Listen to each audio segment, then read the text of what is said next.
অনেকে বলেছেন আপনারা মাফ করে দিচ্ছেন কেন, তাহলে যারা পারপিট্রেটর তারা তো তাদের পাওনাটা পেল না। আপনি কোনটা চাচ্ছেন মানুষের জন্য? আপনি কি তার ধ্বংস চাচ্ছেন না তার সংশোধন চাচ্ছেন? যদি ধ্বংস চান তাকে নিয়ে যান যেখানে ইচ্ছা, আপনি টেনে নিয়ে যান।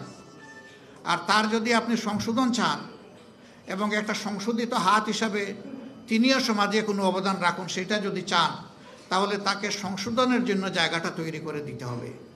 ওই জায়গায় হিংসার কোনো জায়গা নেই, এখানে উদারতার প্রশ্ন। তবে আমরা বলেছি হ্যাঁ, কোনো ভিকটিম কিংবা ভিকটিম ফ্যামিলি তারা যদি সুনির্দিষ্ট অপরাধের প্রতিকার চেয়ে আইনের আশ্রয় নেয়, আমরা তাদেরকেও সাহায্য করব, এটা আমাদের দায়িত্ব।